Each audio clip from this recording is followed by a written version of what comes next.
From here, we go here. Huh? Yeah. Those are the answers. Wait for it. Ready, go. Ikot, ikot.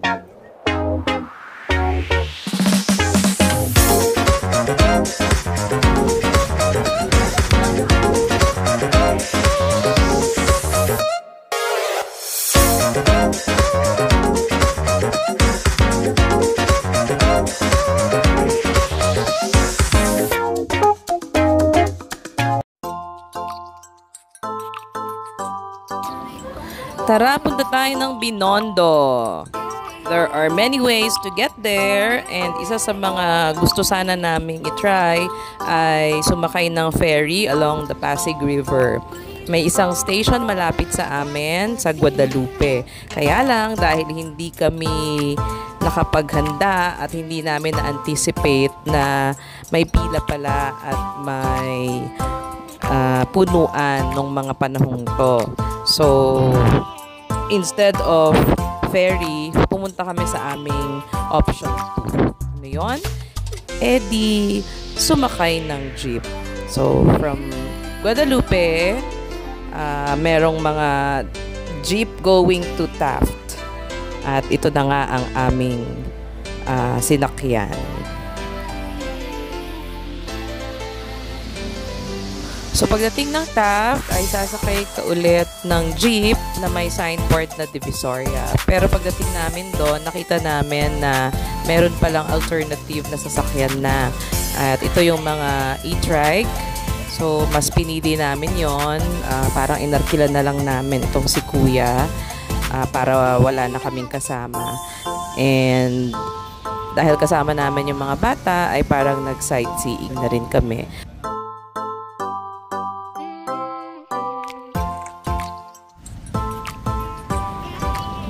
Ayan, kung dito ka nag-college, is tulang trip down the memory lane talaga.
So, pagtawid sa Jones Bridge, nagpababa kami doon sa may arko.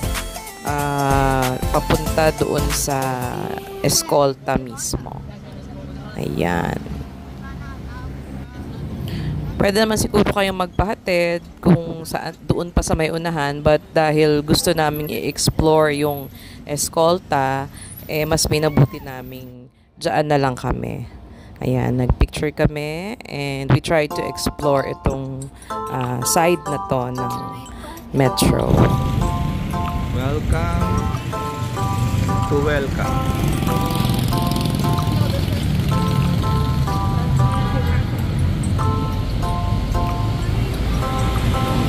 Kita niyo yan, the original Saburi.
So, kung pupunta kayo ng Binondo, ay siguraduhin nyo na comfortable ang inyong mga suot na damit at saka sapatos, ano? Kasi talagang walking tour ito. So, ang goal namin for that time ay kumain sa oldest pansiteria, no? At yun yung Toho. So, from Escolta, lumiko kami sa Tomas Pinpin. So, dinabi namin ng mga vlogs na pinanood ko before we visited this. Sabi nila ay talagang pinipilahan ito. So, buti na lang, nung dumating kami ay wala pang gaanong pila, pero pa alas 12 na halos. So, ayun, sinaga namin. And we were not disappointed.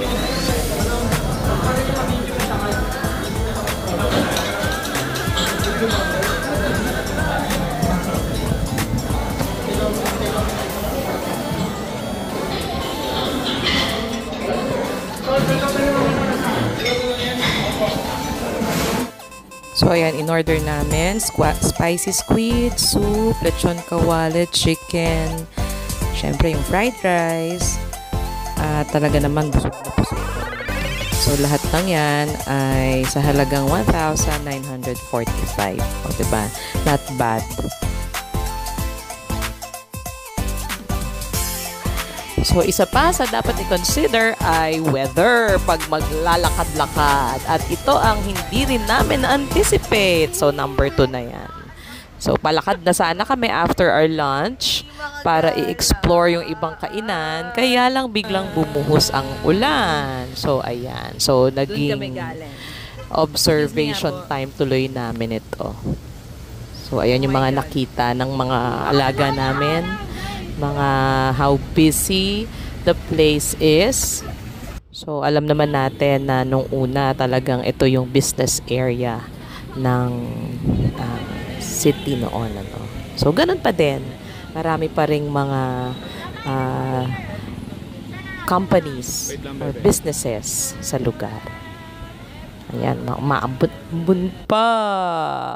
So, nung tumila ay naglakad-lakad pa rin kami, syempre, hanggang sa makarating kami sa isang parang Chinese pa rin syempre na tindahan at doon ay nagkape-kape kami.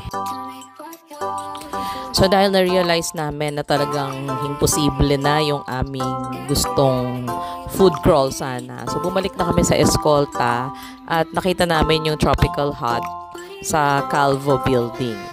Pero bago doon, in-explore muna namin yung museum. So, isa ito dun sa mga natira ng mga buildings nung very busy pa ang Escolta.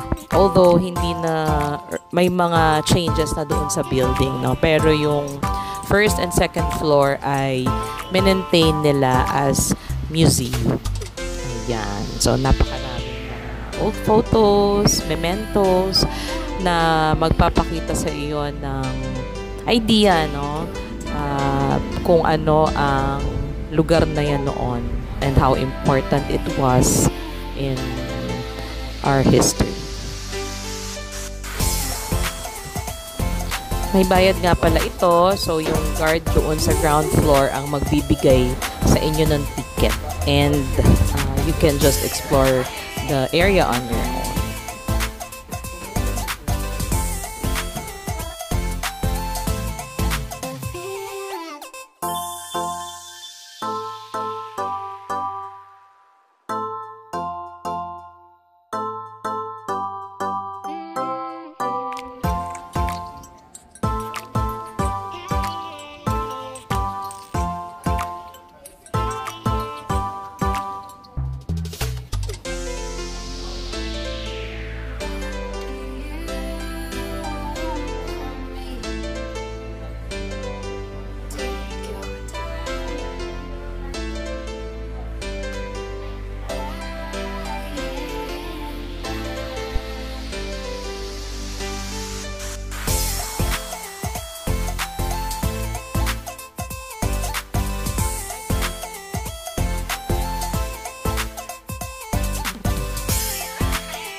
So, pagkatapos mapagod, ay palamig na naman at kain sa Tropical Hut.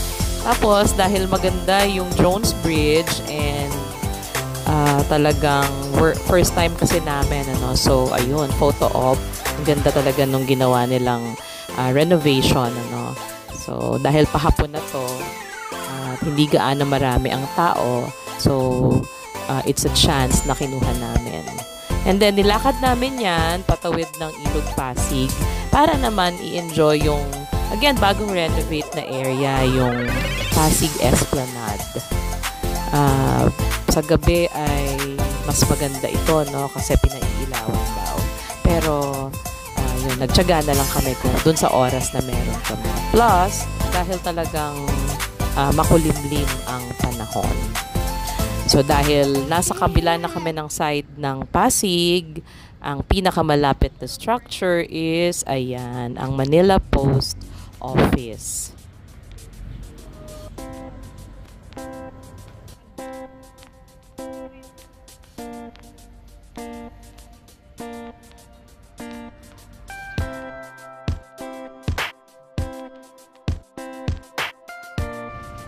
Ayan, so ito na yung harapan ng post office. Sayang talaga kasi nasunog ito. Isa to sa mga heritage natin, ano, heritage buildings natin. And we just don't know kung kailan talaga ito maaayos. Sana maayos pa kasi pang ilang beses naman na siyang na-restore. We don't know kung mare-restore pa siya ulit. So, yan. That ends our Manila Binondo originally, pero naging Manila, parts of Manila side trip. So, sana maulit at madagdagan pa. Thanks so much for watching. Don't forget to like and subscribe to this channel.